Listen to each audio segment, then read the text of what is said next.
everybody. We're going to go into the conversation of Tefillah.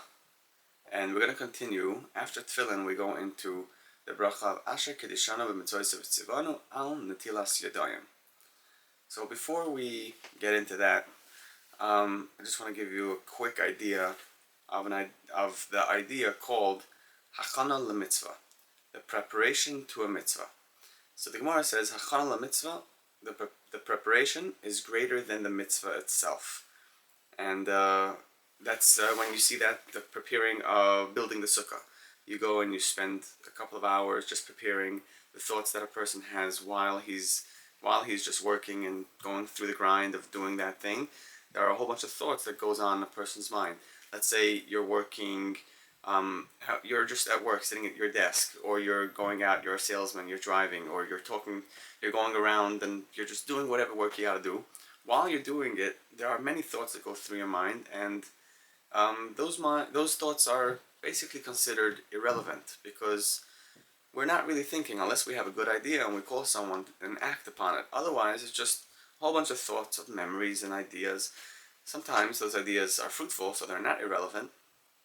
But in many cases, we're just going through our day, doing our task, and we're focused on it, but our thoughts are elsewhere.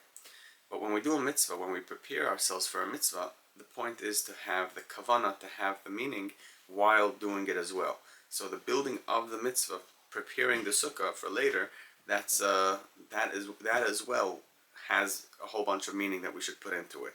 So that's something we should keep on doing and keep ourselves focused on. So now, Netilas Yadayim is a mitzvah, one of the 7 mitzvahs of the Rabbanan, and they told us to make a bracha on it. Asher Kedishanu B'Mitzvah V'Tzivanu, and he commanded us. He purified. He gave us mitzvahs and made us holy with them, and he commanded us to wash our hands. Even though Hashem didn't command us directly, he only says when the Chachamim tell us what to do, we have to listen. And that itself has branches and has fruits that grow off it, which are the Sheva Mitzvahs, the Rabbanan, which is Netilas Yadayim. Shlomo HaMelech told us to wash hands. He went and created this takana, this law, or this rule, that this is what we should do. And this washing of the hands is the preparation to anything else. We have to wash our hands, and this is the hachana to every other mitzvah. You wash your hands and you could go and eat. You wash your hands and you go up to dichanan, like the kohen goes up to the duchan, and you have all these things, washing your hands before going into the Beis Hamikdash by the kiyar. So the word preparation in English, in Hebrew, is hachana. Hey, chaf, nun, and hey. Hachana. So the word hachana comes from the word ken.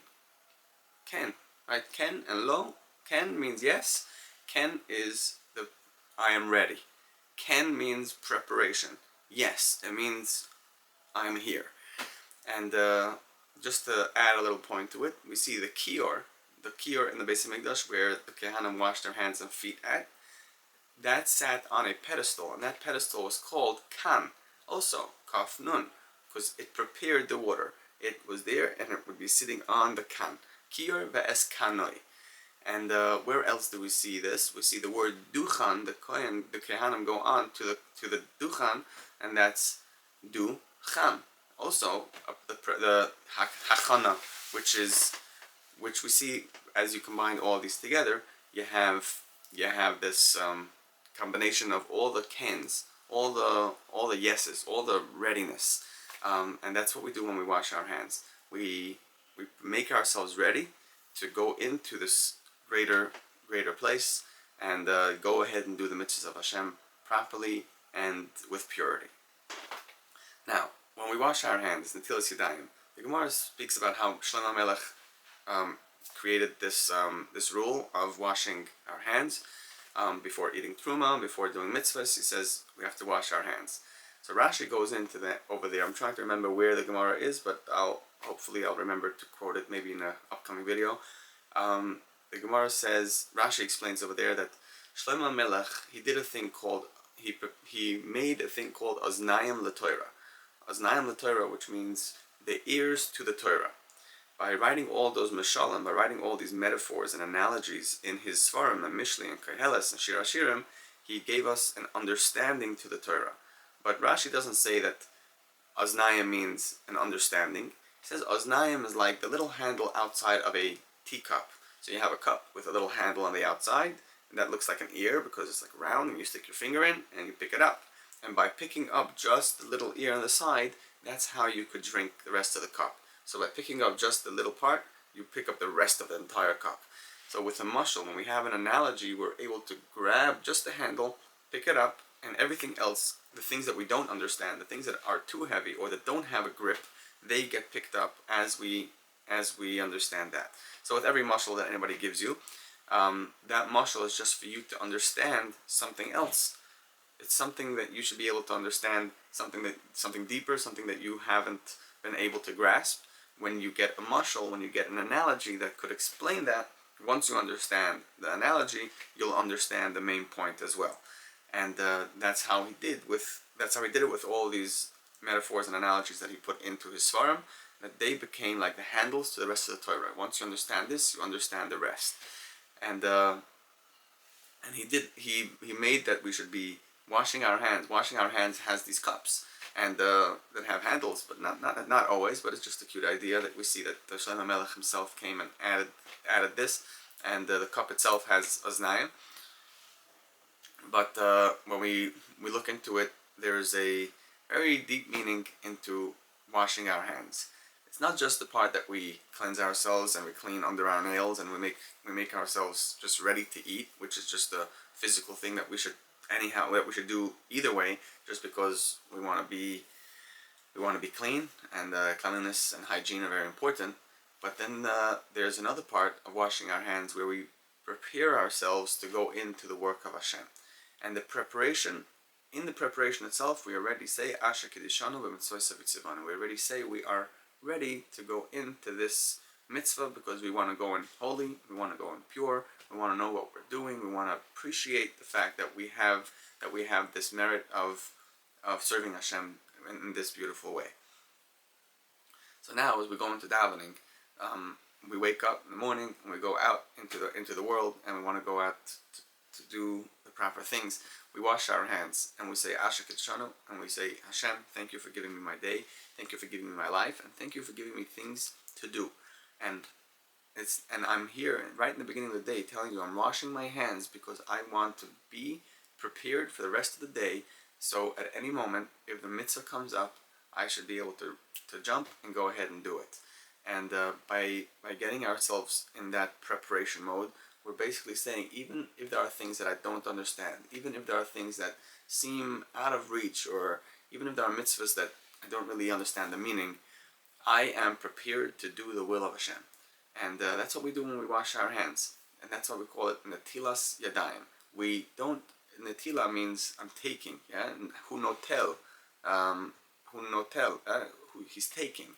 Yeah, noten is giving, and notel is taking, right? Lokeach, notel. So netilat yadayim means I'm taking my hands. What do you mean I'm taking my hands? I'm washing my hands. I should be saying al rechitzas yadayim. Why do we say netilas yadayim? Because when we take our hands to ourselves, we take them, we prepare them, we set them aside for the sake of Hashem, for the work of Hashem, and that's what we're going to do with them throughout the day. So we see how there's so much meaning in this, but again, the hygienic part of it is really amazing. We see how throughout the Black Plague in history, they blamed it on the Jews, but there you go. The Jews have mikvah, we have netilas yadayim, we have laws regarding our cleanliness, and if you look into the Rambam speaks of how a Talmid Chacham is supposed to be walking around, how his clothing is supposed to look like, and the Gemara as well, Masechta Shabbos, talks about it. I think it's Kuf Beis or something. So yeah, we learn a whole bunch of how to be good people and how to be connected to Hashem. And the first thing we got to do is Hachanal Mitzvah. You got to prepare yourself with mindfulness, with meaning. Stand there before that and wash your hands. Even though it's not a mitzvah directly from Hashem, it's a mitzvah through the Chachamim, and that mitzvah requires meaning. It comes to show you that the achana to the mitzvah, before you do anything, you have to do a mitzvah with mindfulness, with meaning as well. Not just build the sukkah so you could be in the sukkah. when you build a sukkah, you should be enjoying and appreciating and filling yourself up with meaning. And this is what we see from Netilat Yadayim. Add meaning to the mitzvah before the mitzvah, to the hachana before that. And as we said, the hachana comes from the word kain. Yes, I'm ready.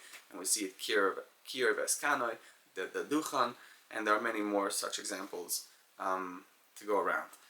So everybody, have a wonderful day. My name is Lemmer. You could watch the rest of my videos over here, or you could find my books on Amazon, and you can reach out to me at lemmerhypno@gmail.com. I'm a hypnotherapist, and let's see what we could do together. All right, have a wonderful day. Thank you.